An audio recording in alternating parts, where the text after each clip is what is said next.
What you're about to hear is a true story, documented on camera, verified through court records, and reported by major news outlets across America.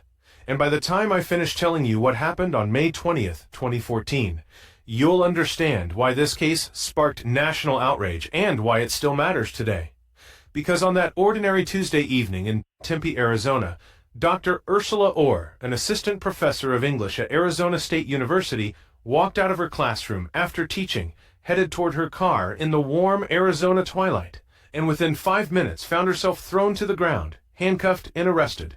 Not for a violent crime, not for theft, not for anything most people would recognize as criminal behavior, but for jaywalking, for walking across a college campus street. And what the dashcam footage captured that evening would expose uncomfortable truths about policing, race, and power in America that many people would prefer to ignore. Let me take you back to that moment and walk you through exactly what happened.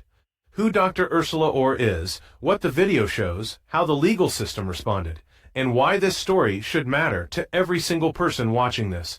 Because this isn't just about one professor and one police officer. This is about the kind of society we're choosing to be every single day. Dr. Ersula Ore wasn't just any college instructor. She was a scholar who had earned her PhD in English from Ball State University, published academic work, and since 2012 had been teaching at Arizona State University, specializing in African American literature, rhetoric, and critical race theory, subjects that examine how language and power intersect, how systems of oppression function, and how marginalized communities navigate institutional spaces. And her students knew her as passionate, articulate, intellectually rigorous, and deeply committed to social justice. Someone who challenged them to think critically about the world and their place in it. On May 20th, 2014, she finished teaching her class as the sun began to set over ASU's Tempe campus, where temperatures that day had reached the mid-90s, as is typical for Arizona in late spring. And according to court documents, news reports from the Arizona Republic, and police records, Dr. Ore gathered her teaching materials, left her classroom, and began walking across campus toward her vehicle. And she was wearing professional attire, carrying her work materials, looking every bit the accomplished academic she was. Just another professor heading home after a day of teaching.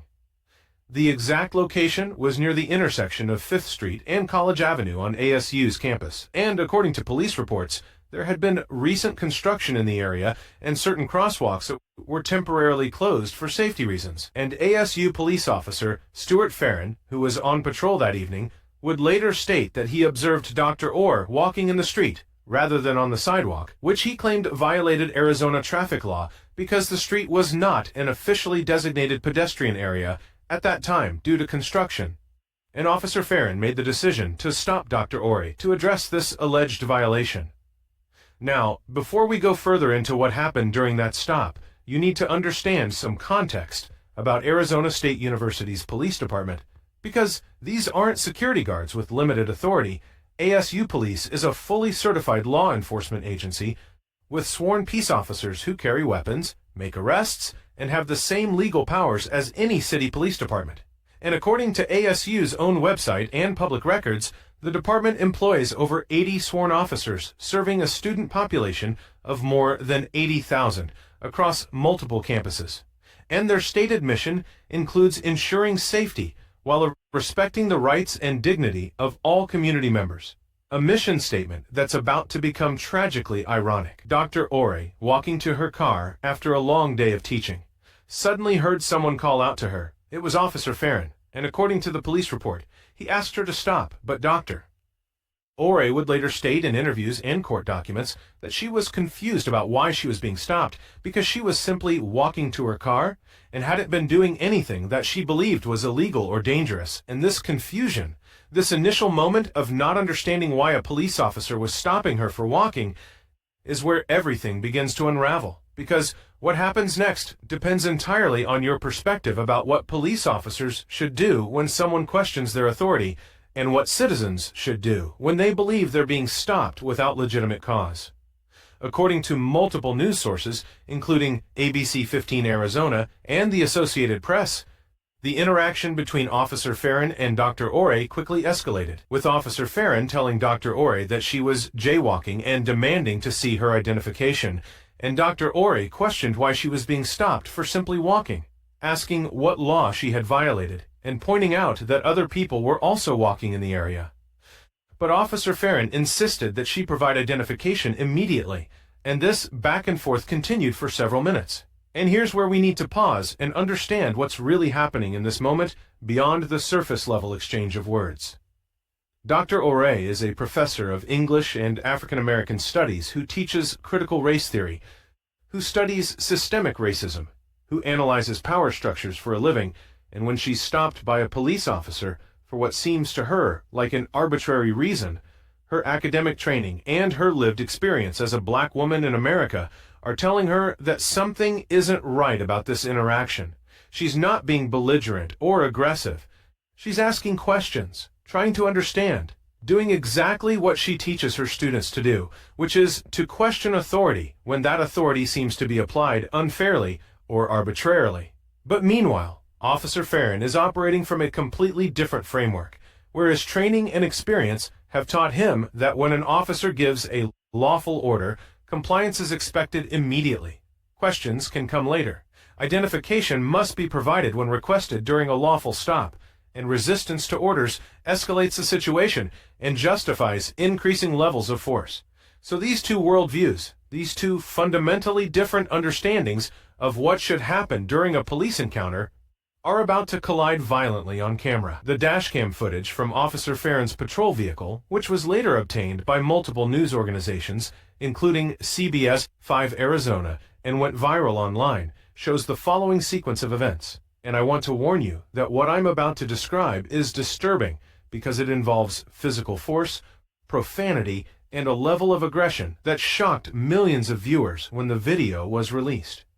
The video begins with Officer Farron's patrol vehicle already stopped, and Dr. Ore standing near the vehicle. And while the audio quality varies, certain phrases are clearly audible, with Officer Farron asking Dr.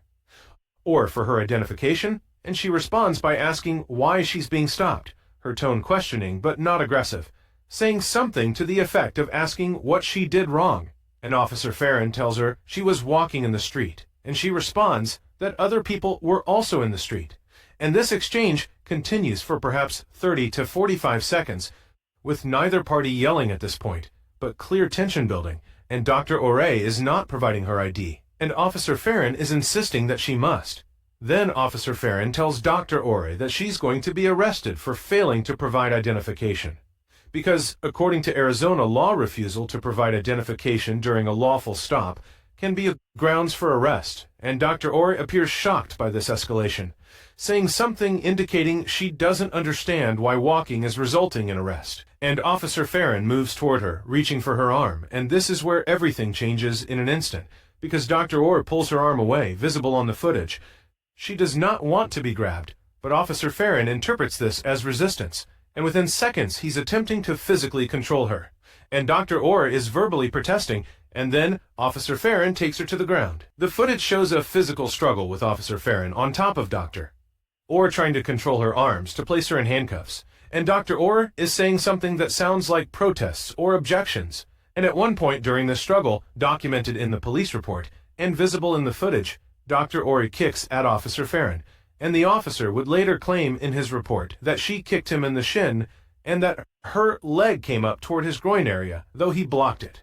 And this kick becomes crucial to the charges that will be filed against Dr. Ore because it transforms the encounter from a simple failure to identify situation into an assault on a police officer, which is a felony in Arizona. The struggle continues with Officer Farron calling for backup and additional officers arriving on scene. And Dr. Ore is eventually handcuffed while on the ground. And during this process, audio from the footage captures profanity, with Dr. Ore at one point using strong language directed at the officer, and multiple news outlets reported her exact words. But what matters for understanding the story is that she's clearly upset, clearly in distress, and clearly believes that what's happening to her is unjust, and she's placed in the back of the patrol vehicle, and the entire incident from initial contact to Dr. Ore being placed in the vehicle takes approximately 5 to 7 minutes, based on the dashcam timestamp. According to Dr. Ore's later statements to media outlets, including the Arizona Republic, And according to her attorney's statements, she was taken to the Tempe City Jail where she was booked and processed, spending time in a holding cell, and her dress was torn during the struggle, and she sustained injuries, including bruising and scratches, with photographs of these injuries later submitted as evidence in court proceedings. And she was eventually released, but when she left that jail, she was facing criminal charges. Not civil infractions, not tickets, but actual criminal charges that could have resulted in jail time and a permanent criminal record that would destroy her academic career. The charges filed by the Maricopa County Attorney's Office were serious and included Count 1 of aggravated assault on a police officer, which is a felony in Arizona, Count 2 of criminal resisting arrest, which is a misdemeanor, and Count 3 of refusing to provide identification, which is also a misdemeanor. And if convicted on all counts, Dr. Ore faced the possibility of years in prison for the aggravated assault charge alone. So think about that for a moment. A college professor walking to her car after teaching a class, now facing felony charges that could destroy her career, her reputation, and her freedom. And the question becomes, how did we get here? How did a walk across campus turn into this nightmare? When news of Dr. Ore's arrest first broke, it was a local story, and Arizona State University issued a statement. And according to reports from the Arizona Republic dated June 2014, ASU initially defended the officer's actions, with the university's statement indicating that the officer had followed proper procedures and that Dr. Ore had been given multiple opportunities to comply with lawful orders, and the statement emphasized that campus safety was paramount and that officers must be able to enforce laws and university policies. And this initial response is significant because it shows that ASU's first instinct was to support their officer rather than question whether the stop and subsequent arrest were appropriate or necessary. But then something happened that changed everything. The dashcam footage was released to the public through public records requests and was broadcast by local news stations according to reports from ABC 15 Arizona and other outlets. And once that footage hit the internet, the story exploded. And within days it had gone viral, with millions of people watching a black female professor being thrown to the ground, wrestled, and arrested for jaywalking. And the public reaction was immediate and intense. Social media erupted with outrage, and hashtags related to Dr. Ore's case began trending. Civil rights organizations issued statements. The NAACP called for an investigation. Students at Arizona State University organized protests. Faculty members signed petitions, and the case became a flashpoint in the broader national conversation about police use of force, racial profiling, and the treatment of Black Americans by law enforcement. And this was 2014. The same year that Michael Brown was killed in Ferguson, Missouri, and Eric Garner died in New York after being placed in a chokehold by police. So the country was already having intense discussions about policing and race, and Dr. Ore's case added fuel to that fire.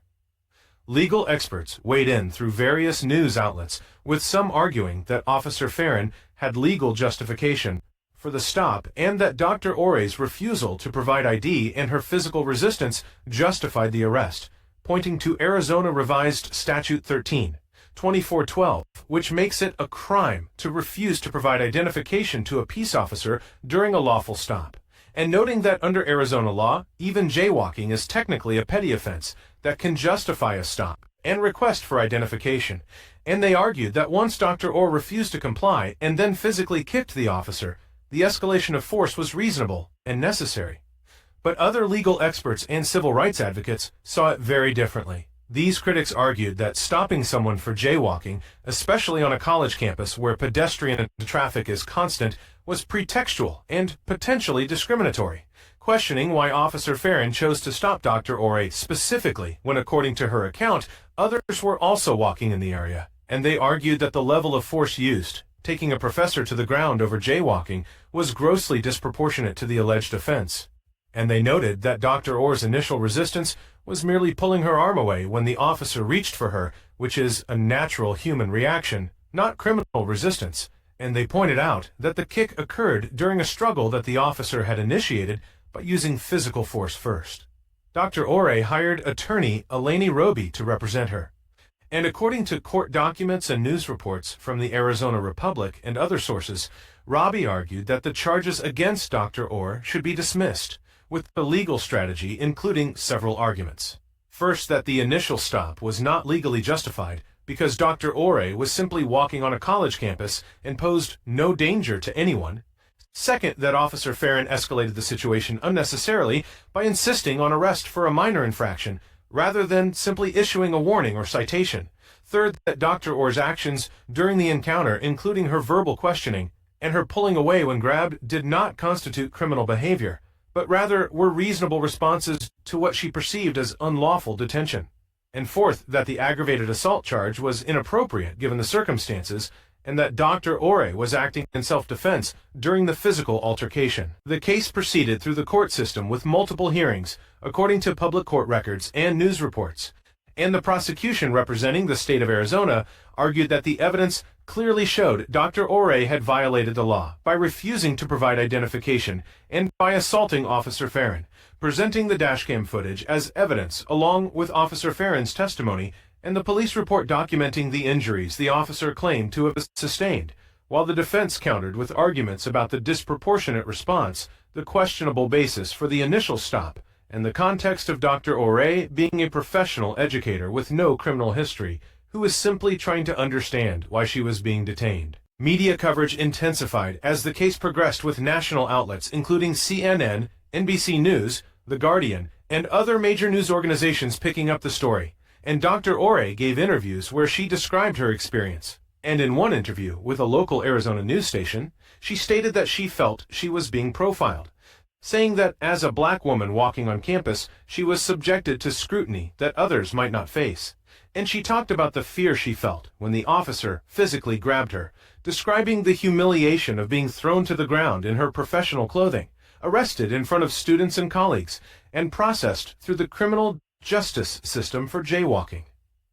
Arizona State University found itself under tremendous pressure as students organized rallies. The faculty senate held discussions about campus policing policies. Alumni contacted the university expressing concern, and media outlets pressed ASU for responses. And according to reports from the Arizona Republic and ASU's student newspaper, the State Press, the university eventually announced that it would review its police procedures and training. However, they maintained that Officer Farron had acted within policy guidelines as they existed at the time. And this response satisfied almost no one, with critics arguing that if the officer's actions were within policy, then the policy itself was the problem. In September 2014, according to court records and news reports, the case reached a resolution with the most serious charge, the felony aggravated assault, being dismissed, which was a significant victory for Dr. Ore, and a tacit acknowledgement that the assault charge had been overreaching. However, Dr. Ore agreed to plead no contest to one count of resisting arrest, which is a misdemeanor, and she was sentenced to probation and community service, and was also ordered to pay fines and court costs, while the other charges were dismissed as part of the plea agreement. And this resolution was complicated because on one hand, Dr. Ore avoided a felony conviction that would have destroyed her career, but on the other hand, she now had a criminal record for an incident that began with her simply walking to her car after teaching a class. But Dr. Ore's legal case being resolved didn't mean the story was over. In fact, in many ways, the real story was just beginning, because what happened to Dr. Ersula Ore raised fundamental questions about how we police our communities, how we train law enforcement officers, and what rights citizens have when they believe they're being unfairly targeted.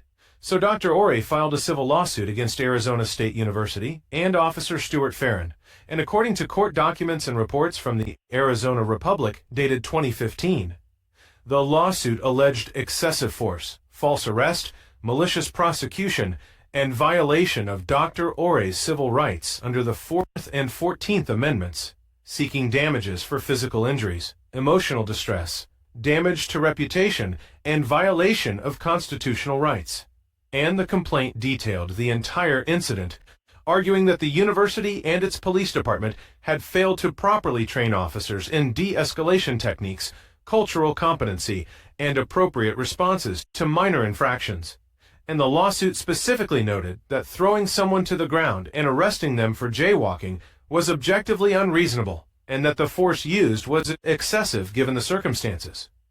The legal proceedings in the civil case were extensive, with depositions, motions, and legal arguments that stretched over months, according to news reports and court filings. And Arizona State University's attorneys defended the actions of Officer Farron and the department, arguing that qualified immunity should protect the officer from liability because his actions were within the scope of his authority and training, maintaining that Dr. Ore's own actions, specifically her refusal to comply with lawful orders and her physical resistance, had caused the situation to escalate, and presenting evidence that Officer Farron had received standard training and had followed department protocols, while Dr. Ore's attorneys countered with expert testimony about police practices, use of force standards, and racial profiling, arguing that no reasonable officer would have escalated a jaywalking stop to a physical takedown and arrest, presenting evidence of Dr. Ore's professional standing, her lack of any criminal history,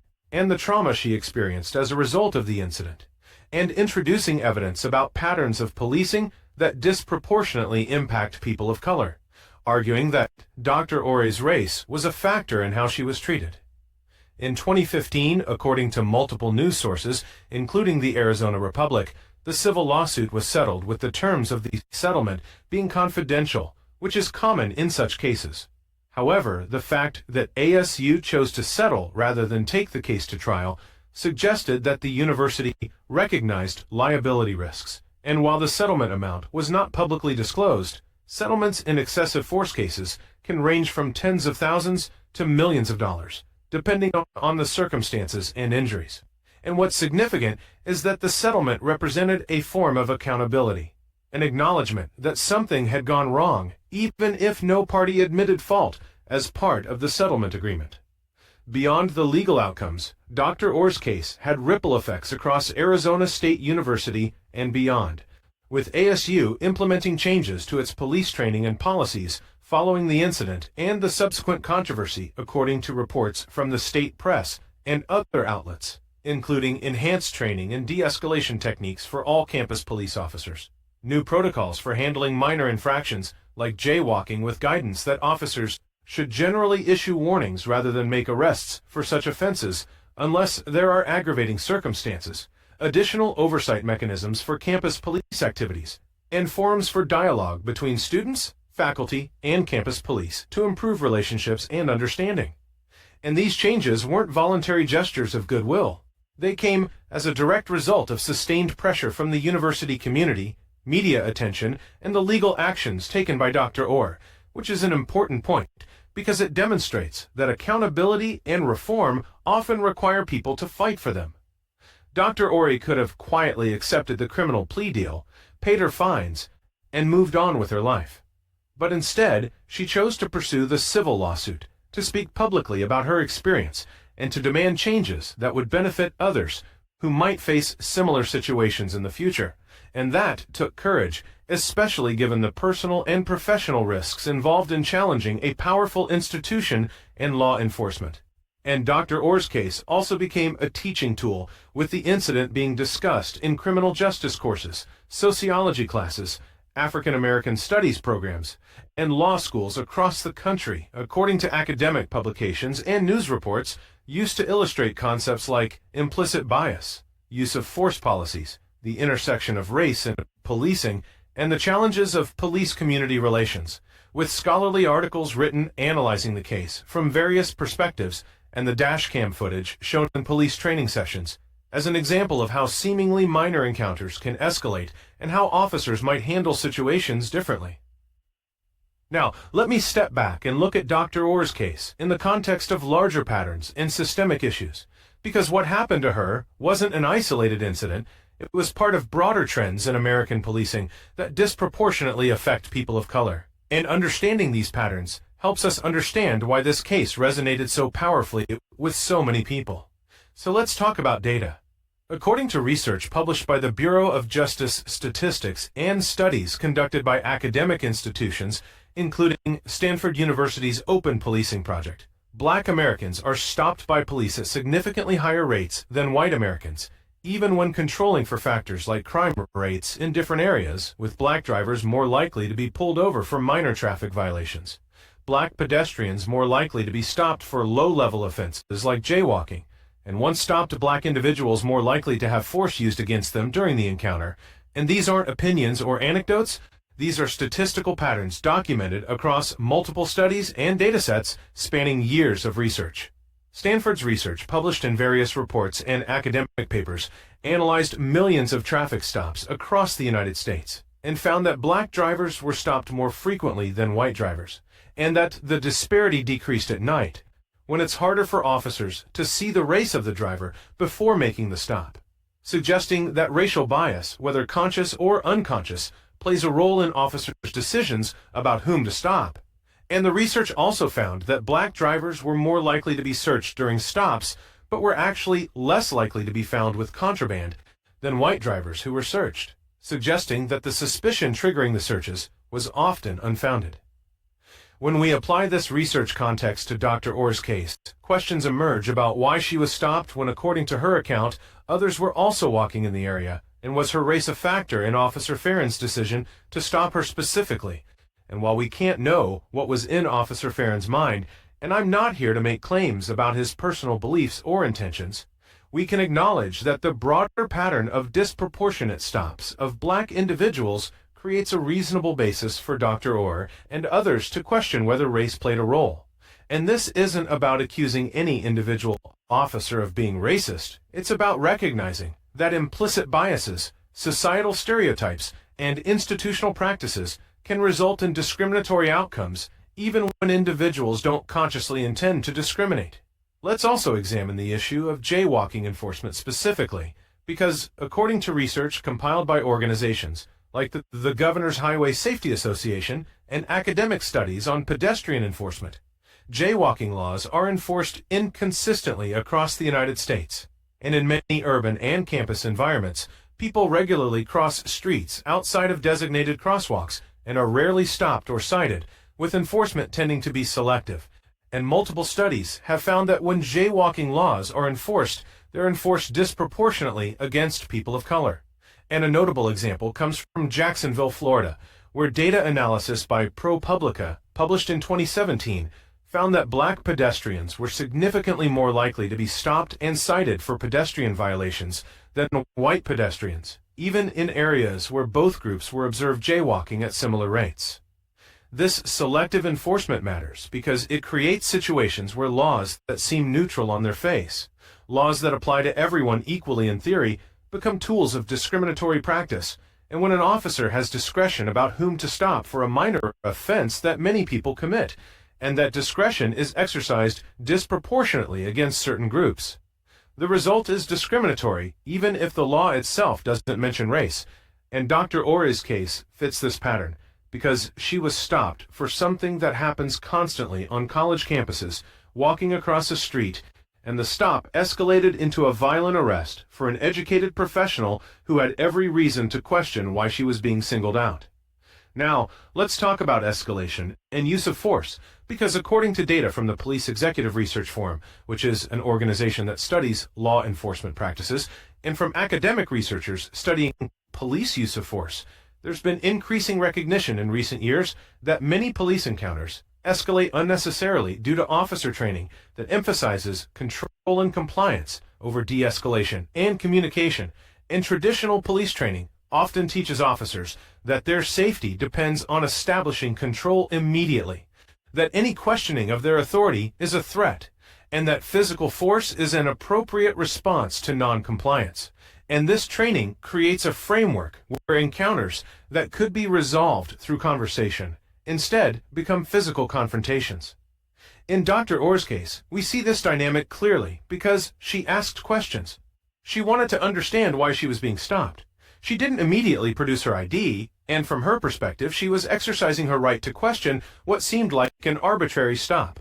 But from Officer Farron's perspective, trained in a model that demands immediate compliance, her questions and hesitation represented non-compliance that needed to be met with escalating responses. First the threat of arrest, then physical force. So two different frameworks, two different understandings of what should happen during a police encounter, colliding with predictable and troubling results. Modern police training has been moving toward de-escalation models that recognize the value of slowing down encounters using communication before force, and recognizing that officer safety can be enhanced by building rapport rather than immediately asserting dominance. And according to reports from organizations like the International Association of Chiefs of Police and the Police Executive Research Forum, many departments have implemented new training that emphasizes these principles.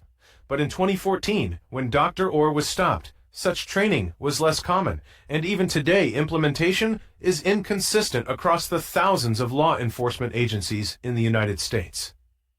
We also need to discuss the concept of contempt of cop, which is a term used by legal scholars and civil rights advocates to describe situations where people are arrested not because they've committed a serious crime, but because they've shown disrespect or challenged an officer's authority.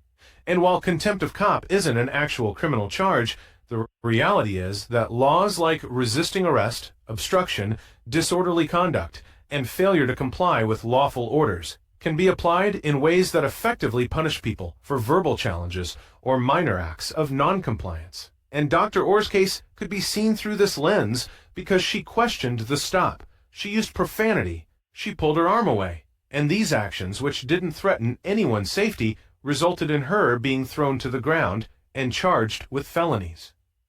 Legal scholars have written extensively about this issue with articles and law reviews, and publications from organizations like the American Civil Liberties Union, noting that the problem with contempt of cop arrests is that they punish people for exercising First Amendment rights to question authority or express frustration, and they transform minor encounters into criminal cases that burden the justice system and harm individuals' lives. And the remedy, many scholars argue, is clearer standards for what constitutes legitimate resistance versus protected speech and behavior. Better training for officers in tolerating verbal challenges without escalating to force, and accountability for officers who make arrests that appear retaliatory rather than based on legitimate law enforcement needs. So what can we learn from Dr. Ersula Ore's experience, and what should change to prevent similar incidents in the future? And these are complex questions without simple answers. But Dr. Ore's case and the research and discussions it has generated offer some important insights. And first, law enforcement agencies need to fundamentally rethink how they approach minor offenses, because jaywalking, loitering, minor traffic violations, these shouldn't be gateways to violent confrontations and criminal records. And according to police reform advocates and some progressive law enforcement leaders, agencies should adopt policies that reserve enforcement actions like stops, citations, and especially arrests for situations where there's a clear public safety need. And for something like jaywalking on a college campus, the appropriate response in most cases is no response at all, or at most a friendly warning. Because treating every technical violation as an opportunity for enforcement creates countless unnecessary police-citizen contacts, any of which can escalate into something harmful. Some jurisdictions have already moved in this direction, with places like Seattle, Washington, and Berkeley, California, implementing policies directing officers not to stop people solely for jaywalking, unless there's an immediate safety concern, according to news reports and policy documents from various cities. And other cities have decriminalized various low-level offenses, turning them from criminal matters into civil infractions or eliminating penalties altogether. And these policy changes recognize that using law enforcement resources on minor quality-of-life issues doesn't actually improve public safety and can harm police-community relations, particularly in communities of color where such enforcement has historically been concentrated. Second, there needs to be much greater emphasis on de-escalation training for all law enforcement officers. And according to research from the Police Executive Research Forum and case studies from departments that have implemented comprehensive de-escalation programs, training officers to slow down encounters, use communication skills, and employ force only as a last resort can significantly reduce use of force incidents without compromising officer safety. And de-escalation training teaches officers to recognize that their safety often comes not from dominating an encounter, but from building rapport, explaining their actions, and giving people time to comply. Teaching that someone asking questions isn't necessarily being defiant, but might genuinely not understand what's happening, and teaching that pulling away when grabbed is a natural human reaction, not necessarily criminal resistance. The Las Vegas Metropolitan Police Department is often cited as an example of successful de-escalation training implementation. And according to reports from the department and analysis by researchers, After implementing comprehensive de-escalation training and changing policies to emphasize it, Las Vegas saw significant reductions in use of force incidents and officer injuries, demonstrating that prioritizing de-escalation doesn't mean officers are less safe. It means encounters are resolved more peacefully for everyone involved. And if Officer Farron had been trained differently, if he had been taught to prioritize communication and de-escalation over immediate compliance and control, his encounter with Dr. Ore might have ended with a conversation rather than an arrest. Third, there needs to be better accountability when officers do use excessive force or make questionable arrests, because Dr. Ore had to fight through the criminal justice system and then file a civil lawsuit to achieve any measure of accountability, and that process took years, cost significant money for legal representation, caused tremendous stress, and still resulted in her having a criminal record. And most people in her situation wouldn't have the resources or the stamina to fight as she did. And according to legal experts and civil rights advocates, accountability mechanisms need to be strengthened so that officers who engage in excessive force or discriminatory policing face consequences through internal discipline, criminal prosecution when appropriate, and civil liability that doesn't require victims to endure years of litigation.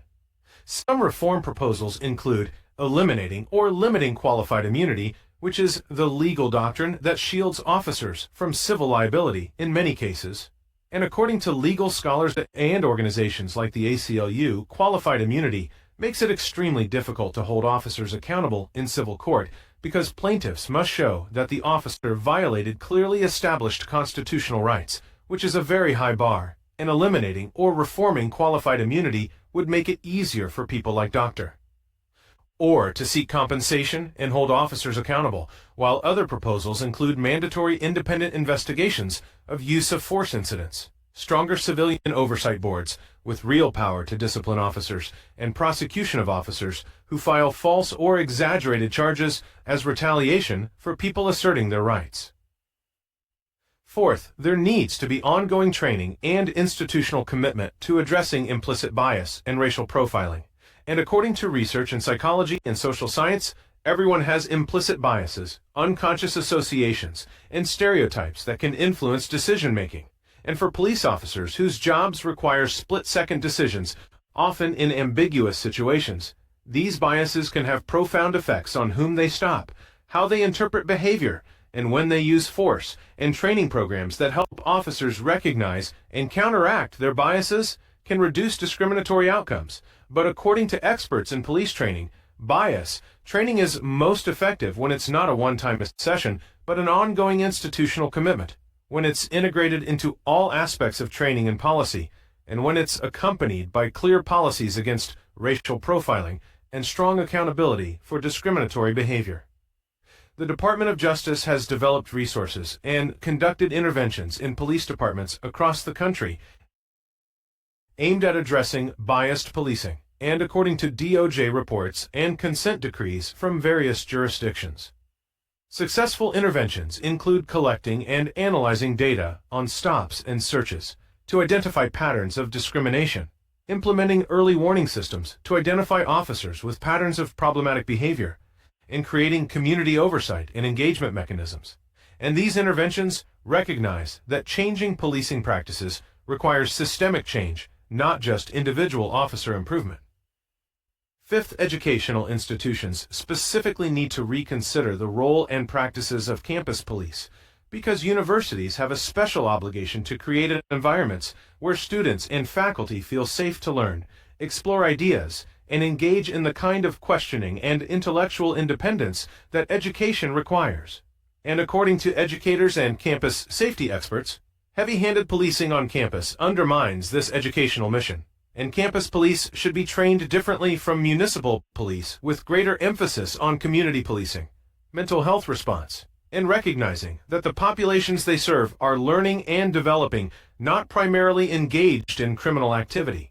And some universities have moved toward models where campus safety is provided by unarmed professionals trained in conflict resolution and mental health crisis intervention, with armed police called only for serious emergencies, while others have implemented strict guidelines that campus police should not be used for minor infractions and should focus on genuine threats to safety.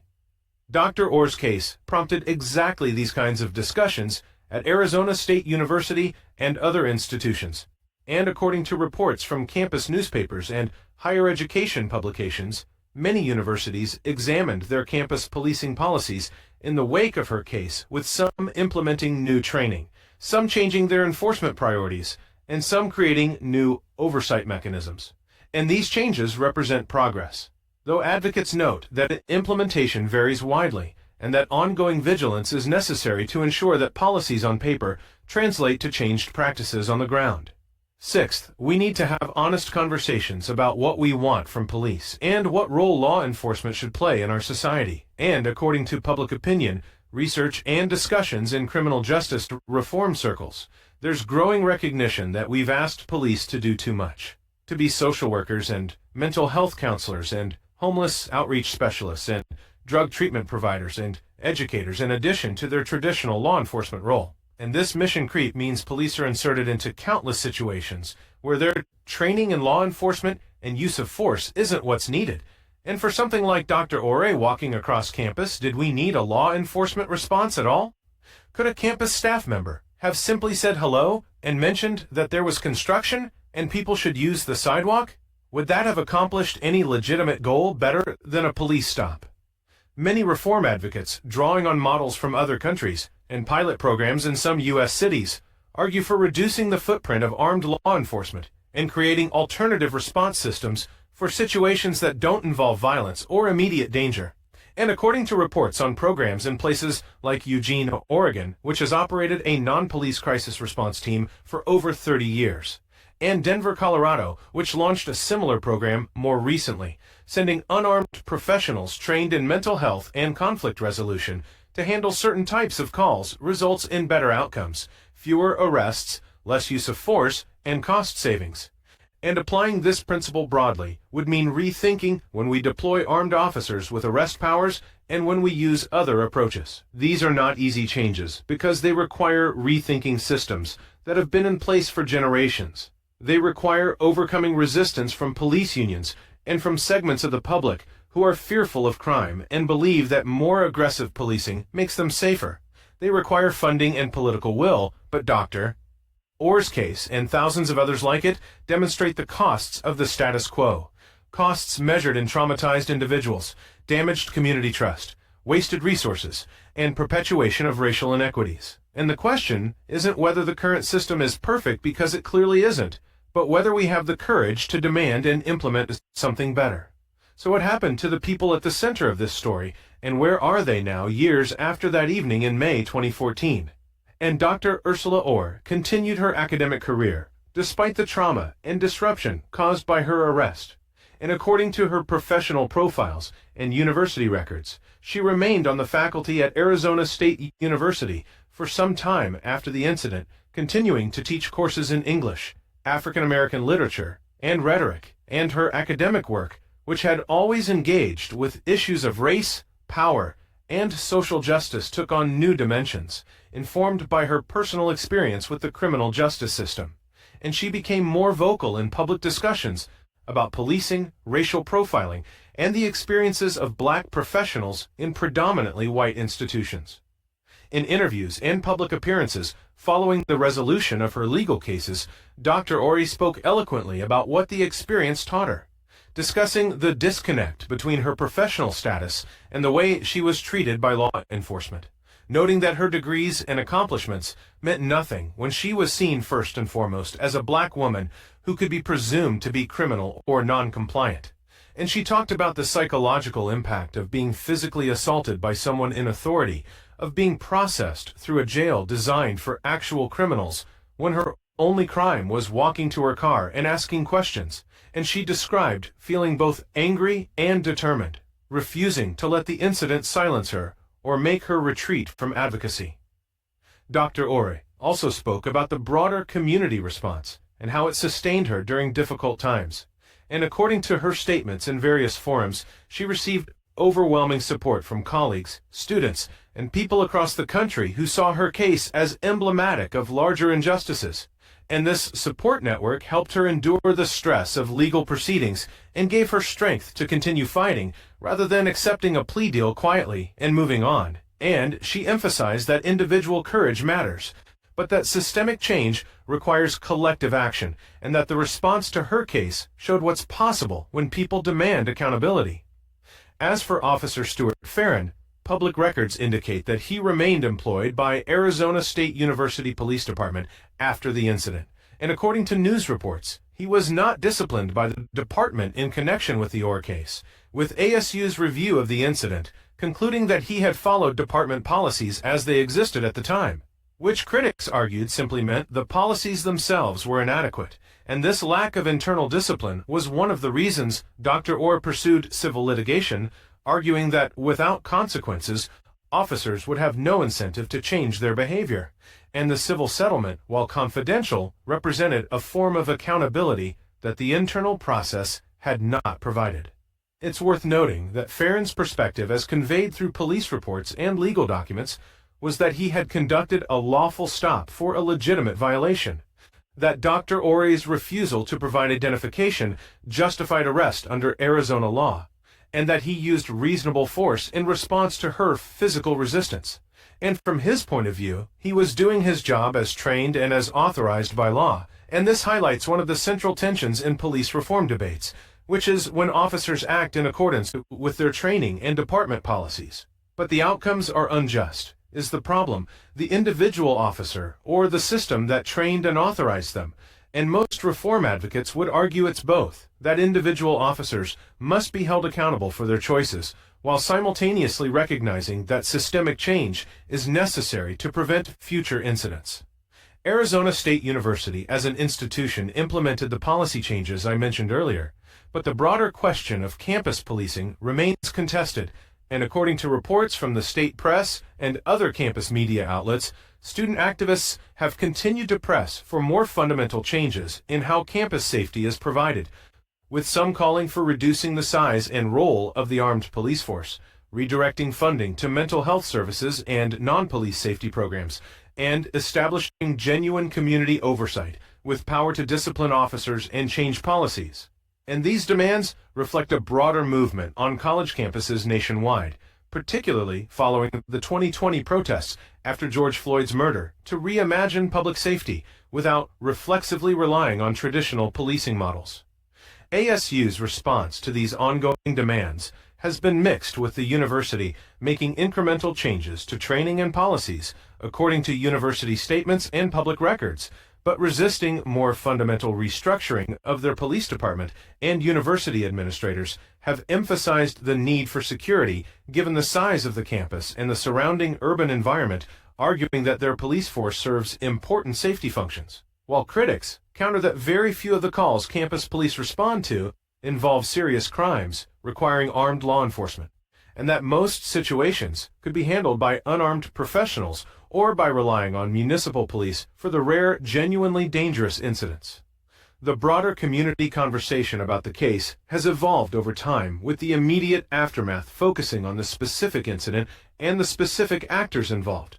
But as time has passed and the case has been analyzed in academic settings, discussed in criminal justice reform circles, and contextualized within broader patterns, it's increasingly understood as a teaching case about systemic issues rather than just an unfortunate encounter between two individuals.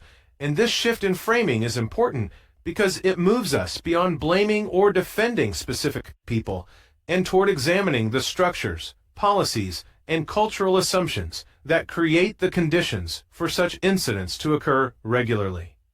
Dr. Ore's case has been referenced in litigation involving other instances of alleged excessive force or racial profiling, with attorneys representing plaintiffs in similar cases, citing the Ore case as precedent or as an example of patterns and practices, and civil rights organizations have used it in educational materials and advocacy campaigns.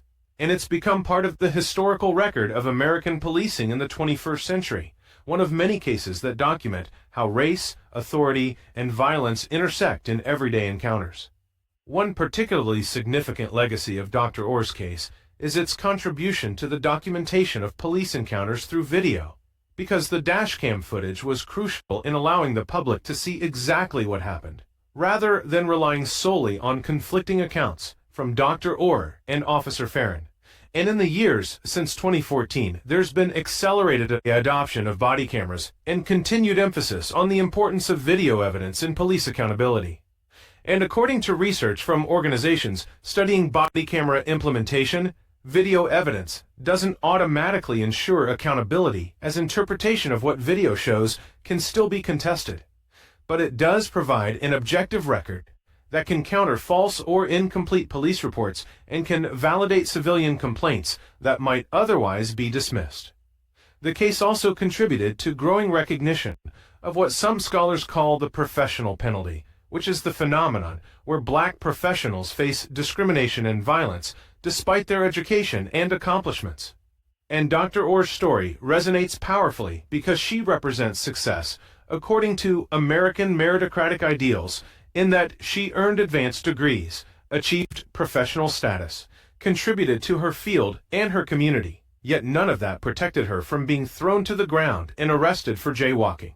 And this challenges the comfortable narrative that individual achievement is the solution to racial inequality and forces acknowledgement that systemic racism affects Black Americans across all socioeconomic levels, not just those who are poor or less educated.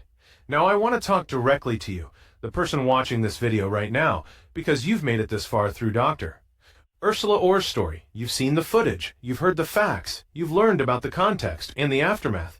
So the question is, what do you do with this information? How do you respond? Does this story change anything about how you see the world? Or does it just become another piece of content you consumed and then moved on from? And I want to suggest that you have more power than you might think to make a difference. First, you can educate yourself further, because Dr. Ore's case is one story, but it's part of a much larger pattern. And if this case moved you, if it made you angry or sad or determined, then take the next step and learn more by reading research on policing and race, looking at data on use of force, examining what's happening with police reform efforts in your own community, and following organizations working on these issues. And the sources I've mentioned throughout this video, including organizations like the ACLU, the Police Executive Research Forum, and academic researchers at places like Stanford, are good starting points. And the more you understand the systemic nature of these problems, the better equipped you'll be to advocate for meaningful solutions, rather than just reacting emotionally to individual incidents. Second, you can use your voice by sharing this video, having conversations with friends and family about what you learned, posting about it on social media, and writing to your elected representatives at the local, state, and national levels. And according to political scientists and advocates, elected officials pay attention to constituent communications, especially when they see patterns of people raising the same issues. So if enough people contact their city council members, or state legislators, or members of Congress and say, "I'm concerned about police use of force and racial profiling, and I want you to support reforms," that creates political pressure for change. And your individual voice might seem small, but combined with others, it becomes powerful.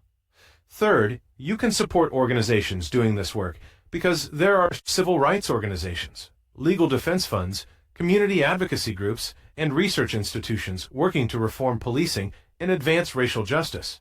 And they need funding to sustain their work. And according to nonprofit sector research, small donations from many individuals collectively provide crucial support for advocacy organizations.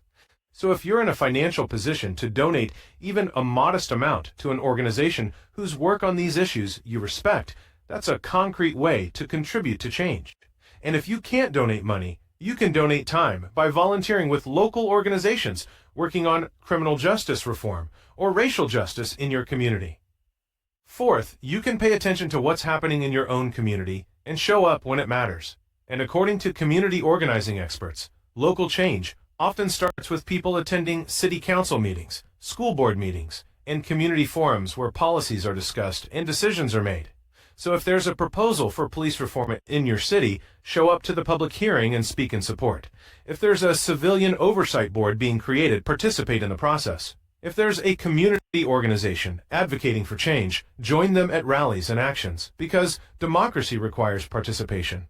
And on issues of local policing, local participation is especially powerful because these are decisions made at the city and county level, not just in Washington. Fifth, you can examine your own biases and behaviors because, according to psychological research, we all have implicit biases, assumptions we've absorbed from the culture we live in. So if you're not black, think about whether you've ever made assumptions about black people based on stereotypes. Have you ever clutched your purse tighter when a black man walked by? Have you ever assumed someone was less qualified or intelligent because of their race? Have you ever dismissed concerns about racism as overblown or blamed individuals for their circumstances without considering systemic factors? And being honest with yourself about your own biases is uncomfortable, but it's necessary.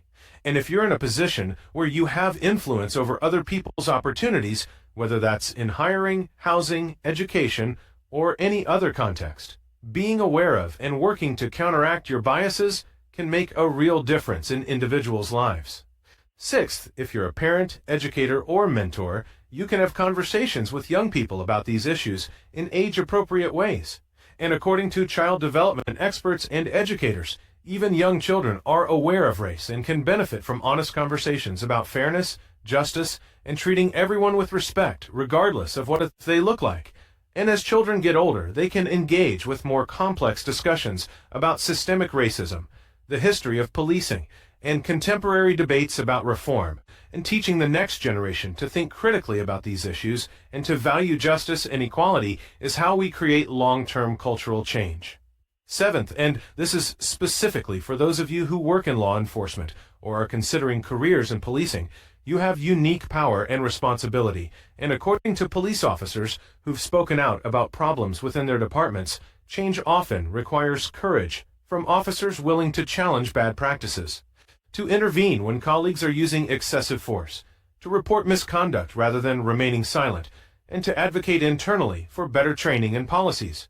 And the blue wall of silence, which is the informal code that officers don't report on each other, is one of the biggest obstacles to police accountability. So officers who are willing to break that wall and prioritize justice over loyalty to colleagues can be catalysts for change within their departments. And it's not easy, and it can have professional costs, but it's necessary. Eighth, you can support political candidates and ballot measures that prioritize criminal justice reform. And according to election data and political analysis, voters' priorities influence which candidates succeed and which policies get enacted.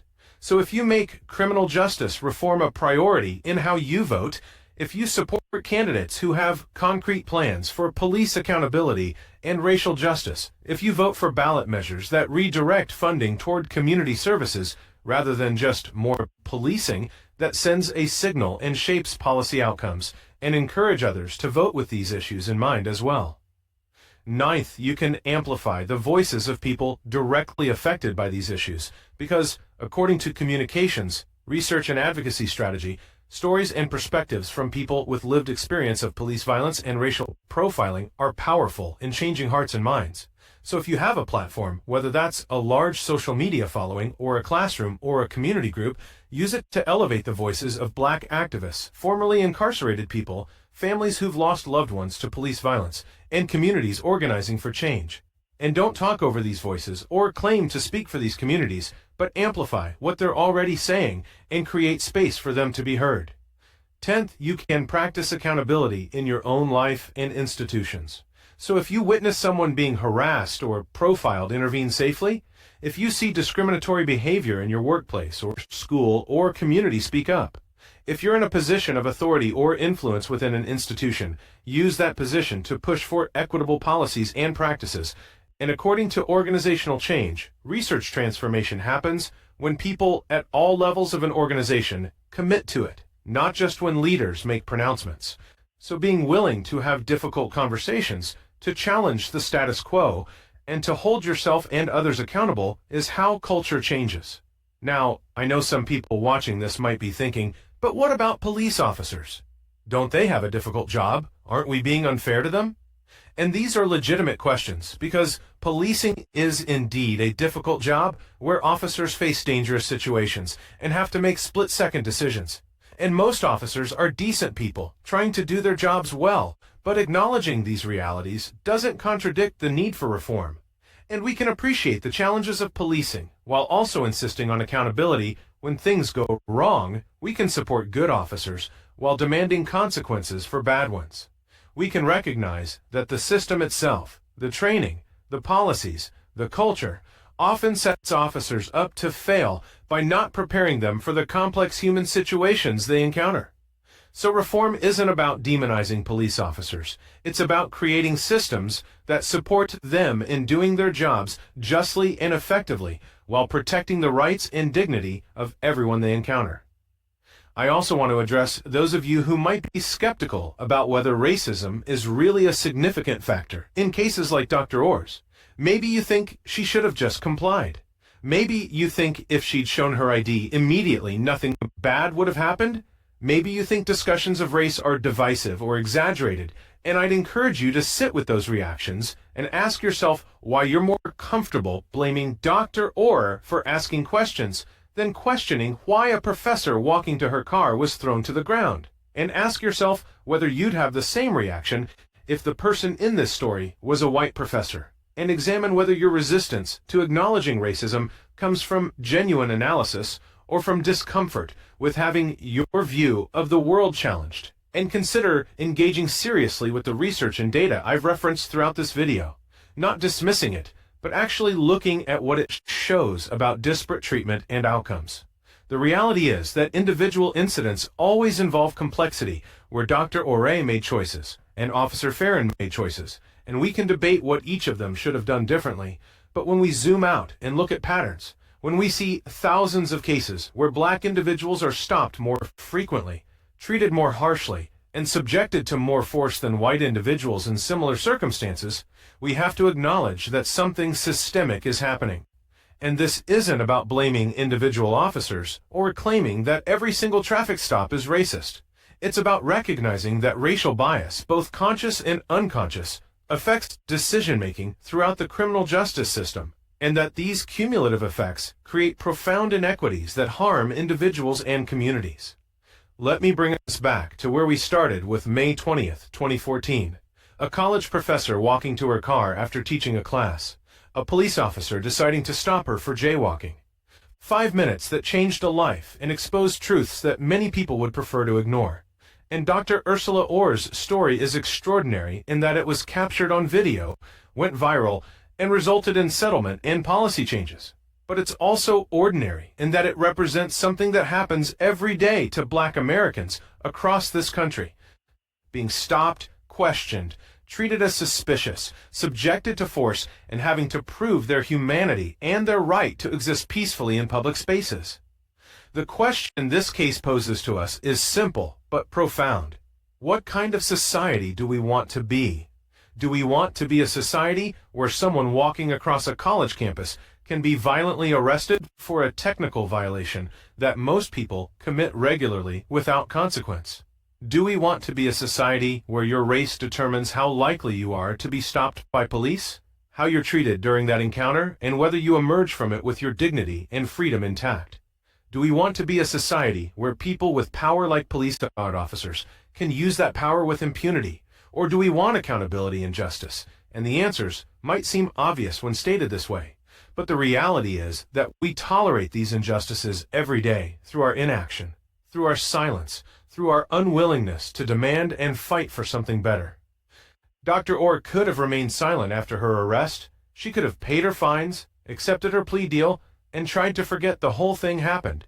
But instead, she fought. She filed a lawsuit. She spoke publicly. She used her experience as a teaching moment. She refused to let the system silence her. And that took courage, especially knowing that speaking out might invite retaliation, criticism, and ongoing trauma. But because she fought, policies changed, training improved, conversations happened, and other people who face similar situations can point to her case as precedent, and her individual act of resistance contributed to collective progress. And that's how change happens, through individuals deciding they will not accept injustice even when fighting back is costly and difficult. We're living in a moment of significant social reckoning around issues of race, policing, and justice, where the protests following George Floyd's murder in 2020 brought millions of people into the streets demanding change. And police reform has become a mainstream topic of conversation rather than a fringe issue, and many jurisdictions have implemented new policies and practices. But we're also seeing backlash, attempts to roll back reforms, rhetoric about crime waves that ignores actual data, and efforts to paint accountability as anti-police. And the outcome of this moment, whether it results in lasting transformation or a return to the status quo, depends on whether people stay engaged, maintain pressure for change, and refuse to let the momentum dissipate. Dr. Ersula Ore's case reminds us what's at stake because it's not abstract policy debates, it's real people's lives. Their safety, their freedom, their dignity. It's a professor who just wanted to walk to her car. It's students who should feel safe on their own campus. It's communities that deserve to be served and protected rather than surveilled and controlled. It's the promise of equal justice under law, a promise that remains unfulfilled for too many Americans, but that we have the power to make real if we commit to the work. So I'll end by asking you to do something. Don't let this be just another video you watched. Don't let Dr. Ore's story be something you feel bad about for a moment, and then forget. Choose one action from the list I shared. Educate yourself further. Use your voice. Support organizations doing this work. Show up locally. Examine your biases. Have conversations. Vote with these issues in mind. Hold institutions accountable. Whatever you can do, just do it. Because collective action is how we honor Dr. Ore's courage and how we ensure that future professors, future students, future community members don't have to endure what she endured. The video footage of Dr. Ore's arrest is painful to watch, but it's also a gift in a way because it allows us to see clearly without the fog of competing narratives and denials what happened and why it was wrong. So use that clarity. Let it motivate you. Let it transform you from a passive observer of injustice into an active participant in the struggle for justice. Because the choice is yours. The time is now, and the stakes couldn't be higher. If this story moved you, hit that like button and subscribe to this channel for more documentary content on social justice issues. Leave a comment below sharing your thoughts, your own experiences, or what action you're committing to take. Share this video with others who need to see it. And most importantly, take what you've learned here and do something with it, because real change happens when information becomes action. Thank you for watching, for caring, and for being part of the solution.